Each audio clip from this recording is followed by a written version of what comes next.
Greetings, bienvenue, come on in, sit on down. Today we are taking a look at...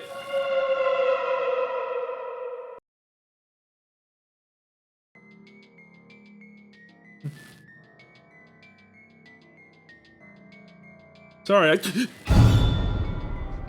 Who are you? You? But how? Why? Because I'm the version of you from all those years ago, when we first did Pokémon as villains. It's time I put an end to this. Once and for all. The video was like a month ago. Don't you get it? That's exactly my point! The constant inner commentary of What's the next franchise, movie, or video game that's gonna get turned into a Pokemon? the voices The constant ringing voices. of what's gonna be the next big hit video. Well, you see, I'm tired of it. Which is why I decided that if I choose just never to become you, never to go down the line of history that ends with you, you stop existing. Right? Oh, yeah, no, sorry, that makes a ton of sense. We still have to do the video. Give me 1 sec.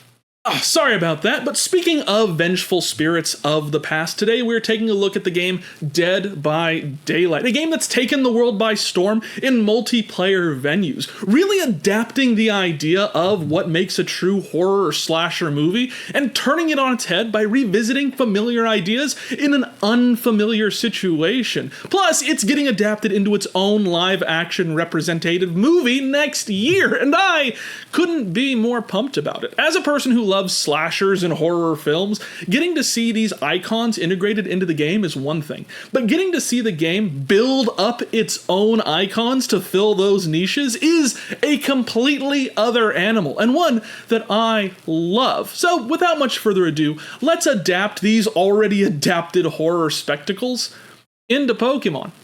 Let's get started. Hi, I'm the Thesterninator, but my friends call me Stern. Welcome to the channel. While you're here, don't forget to drop down below, like, comment, subscribe, do all that fun stuff that makes me and YouTube happy, and... Boss, you opened it.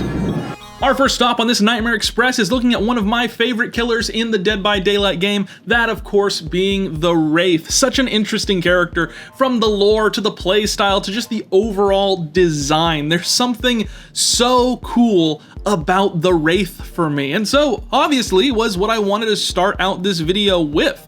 So his original name is Philip Ojoma, ended up accidentally working for the mob, and in essence got his revenge, now using his former boss's head as his Azarov skull primary weapon. His main power is his Wailing Bell ability, which has the ability to do one of 3 unique perks, either his Bloodhound perk, his Predator, or his Shadowborn. All of these abilities make this character so influential in the game, and one of the reasons why he was one of the first released in the initial launch of Dead by Daylight. Now, looking at how to turn this character into a Pokemon can be a little bit difficult, so I decided to cheat. Instead of looking at these characters from this series as your typical go-to Pokemon, I decided to instead look at them as Ultra Beasts. For anyone who understands the lore of Dead by Daylight, first off, touch grass. Second off, the idea is that these characters were pulled into these alternate dimensions by a being known as the Entity. And when I hear alternate dimension, my first initial thought is Ultra Beast. So for the design, I went with something a little bit more abstract, taking the rags of gray and washed out blue that we see around the Wraith and turning them into this bodily wrap that we see around this Pokemon. I decided to use the term Wraith, as it translates to a vengeful spirit, to influence the lower half of the body as well as that vibrant glowing eye that we see on the Wraith. He is a washed out mess of lack of color, but those eyes truly make up for it, so I wanted that to be a focal point in the design, and I had a ton of fun with it. It's actually what informed me to continue on with this series and make more characters in this video. But what do you think? So here is Inviseek, also known as UB Chime. Feels kind of fitting. I wanted to go with a ghost normal type, both for this cool idea that really surrounds the idea of the character being able to vanish, but also is such an interesting paradigm of the types. He's 2 types that actually can't inflict damage upon one another, and I feel like that plays a lot into who he is as a person, or was as a person. UB Chime, the Seeker Pokémon. One of the Ultra Beast life forms, its true body is hidden under wraps made of a strange material. Its penchant for turning completely invisible makes this Ultra Beast especially difficult to capture, although witnesses have reported it letting out a long chiming sound like that of a bell right before it vanishes. Our next psychopath is going to be Evan McMillan, also known as the Trapper. His main weapon is a cleaver made of chunks of metal as it may appear, with his power being the Bear Trap ability. This comes with a couple extra perks like agitation, brutal strength, and unnerving presence, but his story isn't quite there. He's a three-dimensional character, not just bound to what abilities and powers he has. No, Evan's story goes a little bit deeper, that of a son who just loves their dad, willing to do anything for them, and to protect that giant fortune. You see, Evan became something of a powerhouse, a bouncer for his dad, a bodyguard as his dad started to slip into psychosis. Upon those movements of money and transfer of wealth, things started to go a little awry. You see, he went from being a bouncer and a bodyguard to now fulfilling every one of his father's darkest wishes, leading one of the greatest mass murderers in American history as the story goes. People dying in tunnels, explosions going off, devastating portions of the city, all under the watchful eye of Evan McMillan and his father's mansion.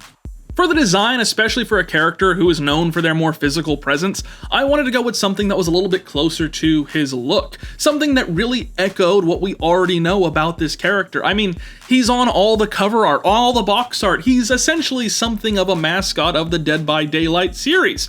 So, when looking at the design, I really wanted to keep all of that in play. But I also wanted to add a few little Easter eggs in there. One is utilizing those cleaver shapes that I put into the arms. I want them to function not just as singular weapons themselves, but almost to look like portions of a bear trap. Being that he is the Trapper and utilizes the bear trap as his main power feature, I wanted to be able to incorporate that shape in a more creative way. And ashamed to say, I looked at Mega Feraligatr as an example on that. But I wanted to make it just a little bit more abstract, a little bit more unique in how we handle this. So I picture him able to move his arms up, creating this massive bear trap type structure out of these two portions of cleaver. I thought it was really fun, really creative way to handle it. I'm really excited for what you guys think about this design.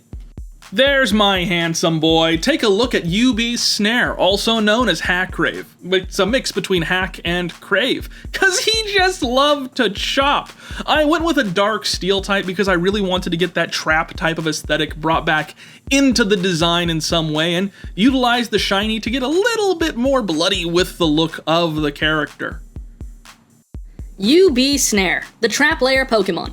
This Ultra Beast seems to enjoy hunting trainers and Pokémon alike. It is capable of striking with devastating blows, using its cleaver-like arms, but relishes in stacking them over one another. While some say this is a defensive maneuver to block the face, others say it resembles a bear trap to an uncanny degree. It's been said that when you can't beat them, join them. Now, I'm not talking about these homicidal killers. I'm talking about the Plague, which arguably killed a lot more people. We're looking at Adiris, also known as the Plague. Her weapon of choice is her profane censor, with her power being Vile Purge. That's a terrifying name, but it gives her 3 incredible perks, one being Corrupt Intervention, the other being Dark Devotion, and the last being Infectious Fright. She is a character renowned for her ability to manipulate infection and ichor. In fact, her lore goes even deeper into this, that she was a highly sought after priestess who was known for her beauty as well as her prowess in the mystical arts. Until plague and infection started to corrupt her body, but that didn't stop her from continuing to do whatever it is that she does, and eventually overtook her body until the entity came in, swooped her up, and said, "Hey, would you like a new job?" So that's where we find her. She's a terrifying creature, and for the design, I didn't want to move too desperately far from what we already see with the character. I decided to tie in just a little bit of that ancient Egyptian type of feel because it's hard to design a character wrapped in gauze that doesn't immediately scream mummy, but I'm hoping that we were able to get a couple different venues in here. One part that I really wanted to focus on was the transformative nature of this design. I saw her as almost an upright scorpion, where the headpiece is separated down the middle, almost to look like the mandibles of a giant insect, and moving the hair into this much larger, beefier type of hand that I can see outputting and spraying that poison made for this really cool claw-like appendage, whereas these wraps would function more so as legs. Ultimately, this became a design that felt like two designs in one, and I'm hoping that it was able to come across in an appropriate way, because I really like the idea of intertwining two separate ideas together and making it so that this character has more of a form change to them. For example, being that this is a poison type Pokemon, big shocker there, I really wanted to integrate that into the design, but how do you do so without going way out of your way to make a plague-inspired creature look disgusting and distraught? So I played with the idea of poison and plague in a couple different areas here and came out with something that I can at least say that I'm happy with. Here she is, Miss Bubonic Plague. Yes, this is Vomerita, the name coming from Latin for vomit, and is also known as UB Plague. She's the Bile Pokemon and is really interesting. I really went out of my comfort zone on the design for this Pokemon in a number of ways, and I'm hoping that it pays off because I really dig the look. Going for a much more pale design for the shiny too, I feel really allows that poisonous gripping arm to shine. UB Plague, the Bile Pokemon. This Ultra Beast may have more connection to our world than most others. It is believed that this Pokemon inspired ancient Egyptians to mummify their dead. Its long and shadowy hair plumes into a great arm, capable of emitting a toxin similar to that found during a time of great sickness. Real quick, just want to remind you guys that if you haven't yet, like and subscribe the video. It does a ton for the channel, but hopefully it does a ton for you guys too. If you love this content and want to be alerted anytime that I drop more, subscribing is the best way to do so. It does a lot for me, hopefully it does a lot for you guys too, and let's get right back to the video. Well, that was gross, but we can get grosser, especially when we're looking at a character like the Unknown. What is that? It's the Unknown. First introduced in Chapter 31, All Things Wicked. This was definitely the killer that first got me interested in looking into Dead by Daylight. Such a weird and twisted character who very much lives up to the idea that they're positioned around. We don't have a ton of lore about the Unknown, big shocker there, but we do have eyewitness accounts, including the idea that it has these black tentacles and exists within these fog-like shrouds, but lives within this shell of what was once a human. At least, that's what we can see from the outset. Its weapon is titled as the Gently Used Axe, and it utilizes the power UVX, which gives it 3 perks, those being Unbound, Undone, and Unforeseen. It sounds very much like a Dr. Seuss way of describing a very twisted, messed up Grinch, but realistically, this guy is terrifying, and I wanted a Pokemon design that really amplified that idea. I looked specifically at these frogs that are known for breaking their own bones, twisting and manipulating their own bodies to become weapons, and to appear more fearsome than they truly are. I thought it'd be interesting to use a Pokemon that isn't truly the Pokemon that you're looking at. Kind of like we know with like Tangela and Mimikyu, where there's a hidden Pokemon within the idea of the Pokemon.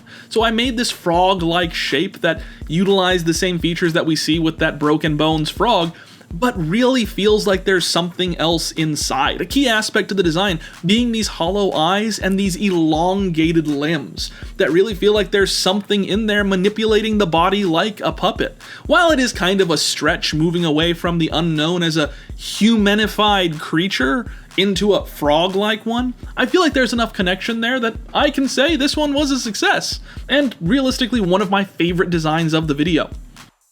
So put your hand gloves together for Amfract, the name coming from amphibian and fracture, you know, like what happens to your bones. It is the UB Null and is a psychic ghost type, playing up that uncanny and weird atmosphere that's put out by the Unknown. He's a weird guy, but we love him for it. And for the shiny, I went with a much more mud-based look, kind of trying to emulate the idea of the Loveland Frogman. UB Null, the Warped Body Pokemon. This Ultra Beast's true form is unknown. While many associate it with a frog, the truth is that this Pokemon has merely adopted this form while hiding within this dead skin, evident from the protrusions along the ill-fitting suit. Even its croak sounds more akin to a distant scream sometimes those of trainers lost in ultra space. This next design is based on a character who truly terrified me. Chapter 4, Spark of Madness, introduced us to Herman Carter, also known simply as the Doctor.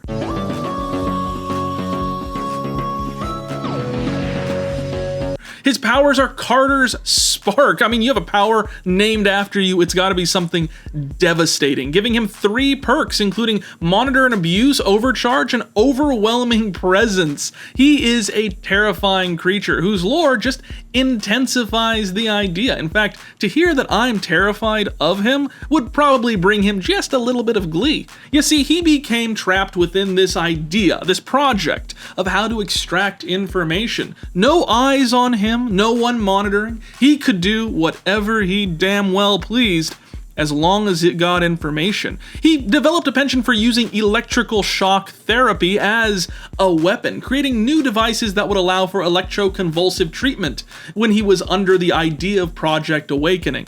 This led him to a little bit of fame, with some prisoners saying they would rather go anywhere but Dr. Carter's, who at this point had become known just as the Doctor.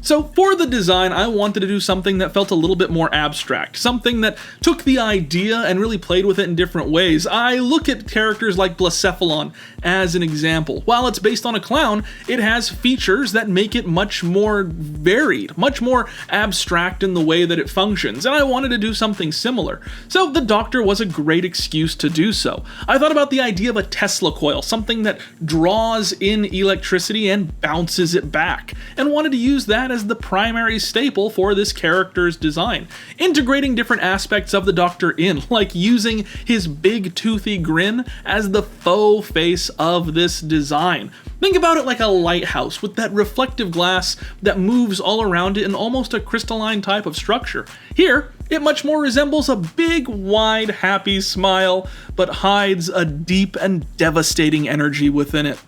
So smile for the camera, or we'll use metal wiring to make you for Medesla, aka UB Shocker. The name Medesla comes from medical and Tesla, given that I defined the character as being around a Tesla coil type of design. I wanted the shiny to really emulate some of the brighter, more neon colors that we see in different Ultra Beast shinies like Kartana, and I really like how that red pops. It's much, much closer analogous-wise to that yellow and blue that we see in the traditional design, and I feel like it's a shiny that I'd be happy to catch, but also a standard Pokemon I'd be happy to have. UB Shocker, the conductive Pokemon, an Ultra Beast capable of generating immense electrical energy. Many have been drawn in through its smiling face, only to realize too late that those glass teeth hold within them a volatile energy absorbed through countless thunderstorms and lightning strikes.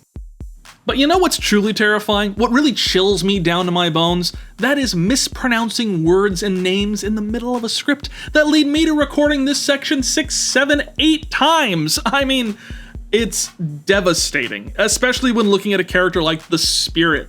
The Spirit, also known as Rin Yamaoka, comes from a pretty happy family. Mom and dad love each other and all is well, until the father is blamed at work for a disastrous situation at the factory, comes home and takes it out on his family utilizing a katana. That katana goes on to be the primary weapon of the Spirit, being named the Shattered Katana, with her power being Yamaoka's Haunting. This comes with 3 devastating perks, those being Hex Haunted Ground, Rancor, not like the pit, and Spirit Fury. These abilities really allow her to play into the idea of this blue and ancient type of spirit, despite being a more modern ghost. So for the design, I really wanted to play into some aspects of the character that I really enjoy. One being her floating arm. I love the idea of segmented characters, and the fact that we haven't had a chopped up design in Pokemon for a ghost type is, well, it's not surprising that we haven't, but it's also surprising. I mean,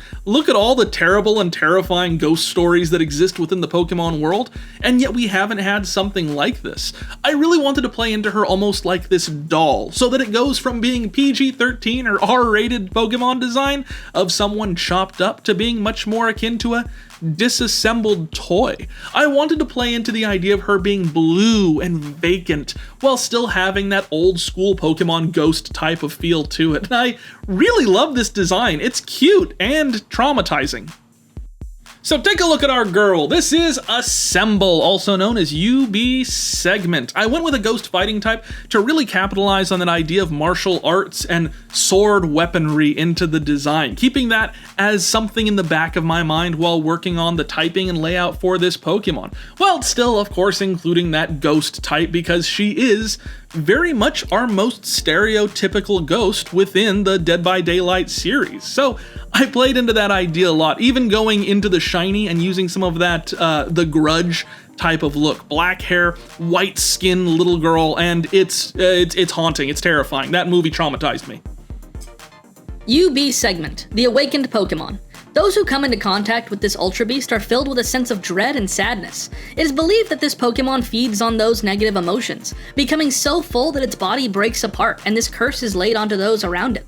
The intense depression that it carries is only outmatched by its speed in battle, striking with swift precision. So who was your favorite? Who are you adding onto the team? Let me know down in the comments below. And hey, before you get all the way down there, consider joining our Discord, where we have a ton of people talking about all sorts of nerd culture, whether that be Dead by Daylight or Pokemon or anything in between, and that is a vast canyon in between. So make sure to do that. I have that link down in the description below, as well as various opportunities where you can actually support the channel and get a ton of goodies for it. Right now, over on our Patreon, our supporters are getting access to high-resolution images of these Pokemon, as well as Pokemon from videos in the past, plus getting early access to stuff. So if you're watching this right now, just know Patreon actually got it first, as well as getting the Photoshop files from videos just like this. I also have a new tier that I recently opened up as an elite trainer, where you can come into exclusive chats to learn kind of the different versions and variations on how I draw these Pokemon, getting kind of a one-on-one session. It's really cool and something that I really enjoy getting to do with you guys. But if you want other opportunities where you kind of get a little bit more hands-on into the process of how these videos are made, then you can become a YouTube member. Over there right now, members are getting exclusive access into the Stern Conversations podcast. Not only do they get access to videos early as well, but they're getting to voice their questions so that when I interview other creators for that podcast, their questions are actually brought up in the conversation. It's really cool, really fun, and really allows you guys the opportunity to take part in conversations with creators who you may really enjoy. But with all of that said, it sounds like you know where to find me, and I'll catch you in the next one. Bye. Oh no, it's another version of me from an even further distant past here to kill me. Ooga booga!